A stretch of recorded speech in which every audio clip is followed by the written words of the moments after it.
उसकी 33 आयत कोई तेज आवाज से पढ़ी।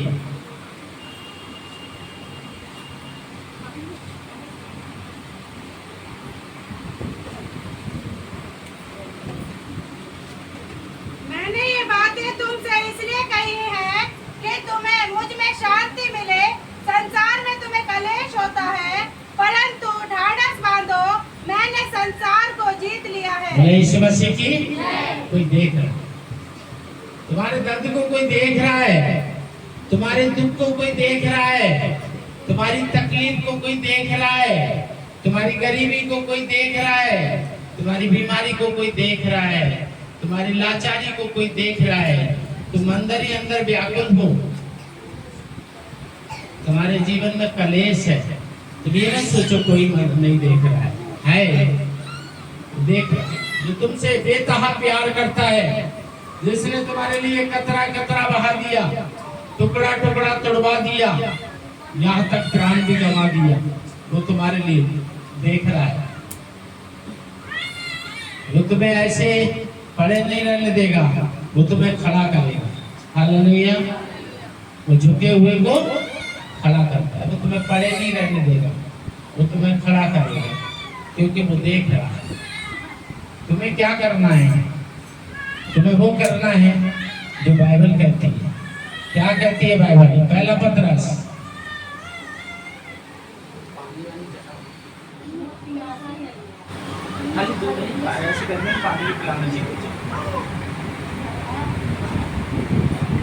पहला पतरस 5 अध्याय 6 आयत। इसलिए परमेश्वर के बलवंत हाथ के नीचे दृढ़ता से रहो, जिससे वह तुम्हें उचित समय पर बढ़ाए। बोले यीशु मसीह की। आपको कोई देख रहा है, और जो आपको देख रहा है वो आपके सारे कलेश को खुशी में बदलने की तैयारी कर रहा है। लेकिन वो आपके सारे कलेश को खुशी में बदले, उसके लिए आपको एक काम करना पड़ेगा, आपको उसके पास जाना पड़ेगा। हालेलुया। उसके हाथ के नीचे। बारिश होती है, सिर बचाना है तो छाता लेना पड़ेगा, बिन छाता के तो भीगो। भीगने से बचना है तो छाता तो लेना पड़ेगा। हालेलुया। वो आपको भीगने से बचाना चाहता है, लेकिन वो चाहता है कि आप उसके पास जाएं, उसके हाथ के नीचे। उसके हाथ के नीचे सब कोई नहीं जा सकता। उसके हाथ के नीचे जाने के लिए पहले वो करना पड़ेगा जो वो कह रहा है। क्या ही धन्य है वो जो मन के दीन है। हालेलुया। क्या बनना पड़ेगा? दीन। अगर आप मसीह में हो और आप दीन नहीं हो, आप अपने आप को बड़ा पद चाहते हो, आप चाहते हो सब मेरी सुने, आप अभी यीशु से दूर हो।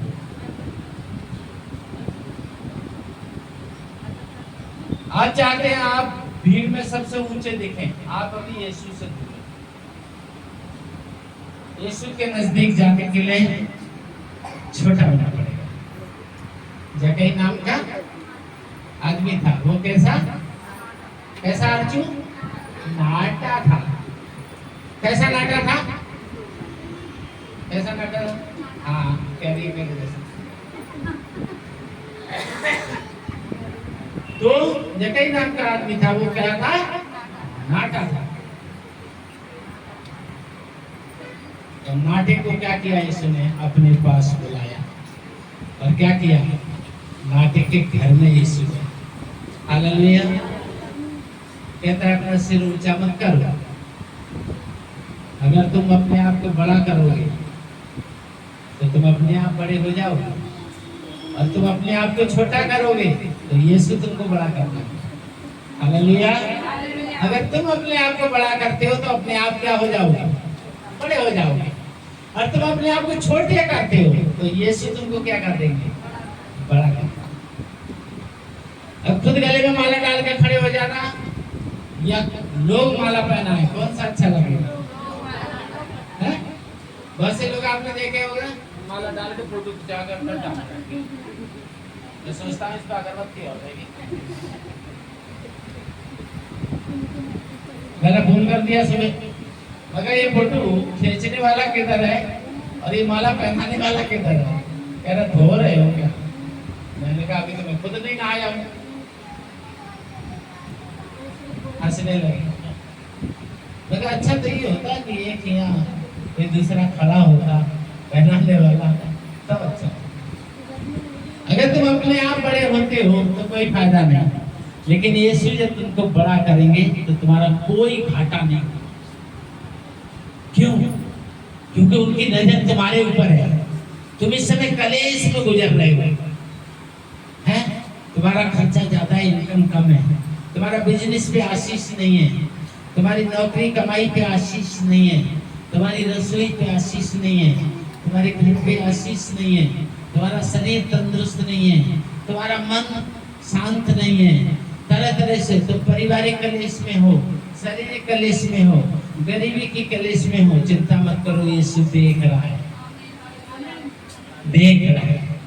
उसने इस संसार को जीत लिया है। वो शांति का राजकुमार है। वो तुमको अपनी नजर में रखा है। तुम्हें घबराने की जरूरत नहीं है, तुम्हें एक काम करने की जरूरत है। दीन होके उसके हाथ के नीचे चले जाओ। हालेलुया। दीन होके उसके हाथ के नीचे चले जाओ, वो सुरक्षा करेगा। 20 मनुष्यों के बीच में होगे, एक गाय आएगी तुम्हें कुचल कुचल के मारेगी, कुटल कुटल के मारेगी, पटक पटक के मारेगी। लोग अपने इंस्टाग्राम को वीडियो बनाएंगे।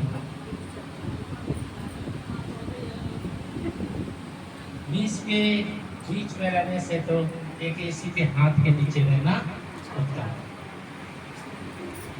जब दुश्मन आएगा वो हाथ दिखाएगा और दुश्मन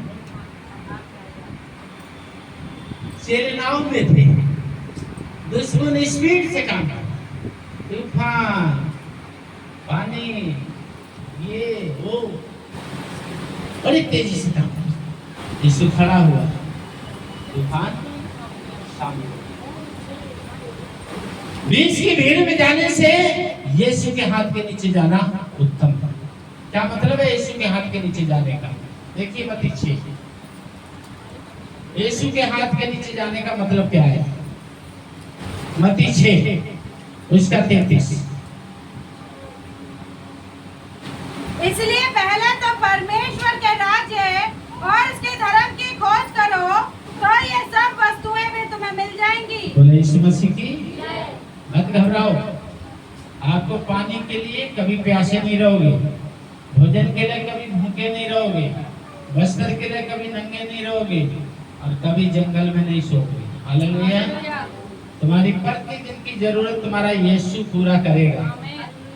दुनिया को तुम भिक्षा भी दोगे और दान भी दोगे, लेकिन तुम कभी भिक्षा मांगने के लिए अपने घर से नहीं निकलोगे। बोले यीशु मसीह की। आप दान भी दोगे, भिक्षा भी दोगे, लेकिन तुम भिक्षा मांगने के लिए कभी नहीं निकलोगे। तुम्हारा परमेश्वर इतना देगा अपने पुत्र यीशु मसीह में होके कि तुम खाओगे और बांटोगे, पहनोगे और बांटोगे, पियोगे और बांटोगे, रहोगे और रखोगे। दीनता से अपने परमेश्वर के हाथ के नीचे आ जाओ, उसके नाम में राज धर्म की खोज करो। हालेलुया। वो तुम्हारे लिए सब कुछ देगा, सब कुछ। वो ये अनेकों से बड़ा है, वो तुम्हें सब कुछ देगा। तुम्हें किसी से मांगना नहीं पड़ेगा, पर इसके लिए क्या करना पड़ेगा? राज्य धर्म की। क्या मतलब है इसका? बाइबल में लिखे नियम, विधियां और आज्ञाओं का पालन करो। प्रभु का दान है, प्रभु को दो। प्रभु का भेंट है, प्रभु को दो। प्रभु का दशवांश प्रभु के राज्य में दो। प्रभु का समय प्रभु के राज्य में दो। जो प्रभु का है वो प्रभु के राज्य में दो। आप प्रभु के लिए ईमानदार बनो, वो आपको धनवान बनाए। आप प्रभु के राज्य के लिए ईमानदार बनो, वो आपको धनवान बनाए।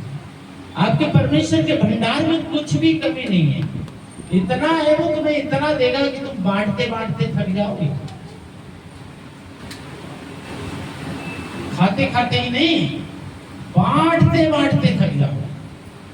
करुणा काल में सब मांग रहे थे और यीशु के लोग बांट रहे थे। वही प्रभु है तुम्हारा, अभी नहीं बदला है और कभी नहीं बदलेगा। हालेलुया। अभी नहीं बदला है और कभी नहीं बदलेगा। तुम बांटते थे, बांटते हो और बांटते ही रहोगे। देखिए निर्गमन 23, निर्गमन 23 उसका 25। तू अपने परमेश्वर यहोवा की उपासना करना, तब वह तेरे अन्न जल पर आशीष देगा और तेरे बीच में से रोग दूर करेगा। क्या करते रहना? जो आज कर रहे हो जिंदगी भर यही करते रहना। हालेलुया। आज क्या कर रहे हो? अपने परमेश्वर की महिमा कर रहे हो। ऐसे ही आपस में मिलजुल के अपने परमेश्वर की महिमा हमेशा करते रहना। अपने आप को कभी बड़ा मत बनाना, मौका देना अपने यीशु को बड़ा बनाने का। और जब वो बड़ा बनाएगा तो लोग यूं करके देखेंगे, और तुम बड़े बनोगे तो लोग यूं करके देखेंगे। क्या चाहते हैं? यूं करके देखें आपकी ओर या यूं करके देखें? हालेलुया। परमेश्वर को अपनी जिंदगी में काम करने का मौका दो। परमेश्वर को आशीष देने को अपने बिजनेस में, अपनी नौकरी में, अपने रसोई में, अपने घर में, अपने परिवार में, अपनी जिंदगी में यीशु को मौका दो। बोलो यीशु आ जाओ। हालेलुया। मेरी जिंदगी में काम करो, मेरी बिजनेस में काम करो, मेरी नौकरी में काम करो, मेरी रसोई में काम करो, मेरे घर में काम करो, मेरे परिवार में काम करो, मेरे बच्चों में काम करो। क्योंकि प्रभु जहां आ गए वहां सब कुछ आ गया। उसकी उपासना आज कर रहे हो, उसी की उपासना करते रहे। हालेलुया। तो तुम्हारे अन्न जल को इतना बढ़ाएगा। तुम बांट रहे थे, बांट रहे हो और बांटते ही रहो। तुम कभी भिक्षा नहीं मांगोगे। ये वायदा मेरा नहीं है, आपके प्रभु यीशु का वायदा है। हालेलुया। मेरा वायदा होता तो झूठा हो सकता था, लेकिन यीशु का वायदा है मेरी जिंदगी में भी पूरा होगा और आपकी जिंदगी में भी पूरा होगा। नहीं बदलता, नहीं बदलता, मेरा यीशु कभी नहीं बदलता। एक सा है सब, उसकी उपासना। वो तुम्हारे अन्न जल को भी बढ़ाएगा और तुम्हारे जीवन को तंदुरुस्त भी करेगा, सारे रोगों को दूर करेगा। हालेलुया। सारे रोगों को दूर करेगा। लेकिन ऐसा नहीं है कि आप यीशु पे विश्वास करते हैं तो आपको बीमार नहीं होंगे। बीमारियां आएंगी आपकी जिंदगी में, लेकिन आपका कुछ बिगाड़ नहीं पाएगा। हालेलुया। शेर आएगा और घुटनों पे बैठ जाएगा, गाय आएगी रेडी में मार के चली जाएगी। वहां तो एक गाय आई, क्योंकि उसने देखा एक बच्ची है। सुबह मेरे पे तो 6-7 गाय आई, देख लो कैमरे में जाकर। 6-7 गाय अपने आप पटके खा के गिरने लगी। मतलब ये क्या होगा? कैमरे में देख लो, बिरयानी वाले की कैमरे पटके खा के स्कूटी में फंस के गिरने लगी। ये क्या हो गया? वीडियो कैसे बनाऊं? क्योंकि मैं ऊपर पहने नहीं था, नीचे तहमन था। बाहर देखना है बिरयानी वालों के कैमरे में देखिए। 5-6, 1-2 नहीं, अचानक पटके खा के गिरने लगी। मैं ये क्या हुआ? बाद में समझ में आया, बोलता है अरे नादान तू कहाँ खड़ा है? मैं प्रभु तेरे घर में। तो फिर यही तो हुआ, जब हम उसके घर में होंगे सुरक्षित होंगे। जब वो हमारे घर में होगा हम सुरक्षित हैं। यानी जब उसके पास जाओगे तो सुरक्षित हो, उसको बुलाओगे तो सुरक्षित हो। जितने लोग यीशु में हैं वो सब सुरक्षित है। रोमियो 6:23 में लिखा है पाप की मजदूरी तो मृत्यु है, परमेश्वर का वरदान प्रभु यीशु मसीह में अनंत जीवन है। यूहन्ना 3:18 में लिखा है जितनों ने ग्रहण कर लिया राजा यीशु को, उनको कोई दंड की आज्ञा नहीं, परंतु जिन्होंने ग्रहण नहीं किया वो दोषी ठहर चुके। इसलिए कि सनातन के परमेश्वर यहोवा के एकलौते पुत्र यीशु पे विश्वास नहीं किया। योना 3:17 में लिखा है, मैं इसलिए नहीं आया कि तुम्हें दोषी ठहराऊं, मैं इसलिए आया कि तुम्हारा उद्धार करूं। योना 3:15 में लिखा है, जो कोई विश्वास करेगा वो अनंत जीवन आपसे कोई छीन नहीं सकता। हालेलुया, आपसे कोई छीन नहीं सकता, क्योंकि आपके साथ यीशु रहता है। इस समय कितनों के पास यीशु है? हम सब के पास यीशु है। हालेलुया। और अभी के लिए नहीं है, सदा के लिए। बोले यीशु मसीह की। अगर आप विश्वास करते हैं कि यीशु सदा के लिए, तो ताली बजा के अपने यीशु को धन्यवाद। प्रभु की महिमा। आइए आपको बंद करें।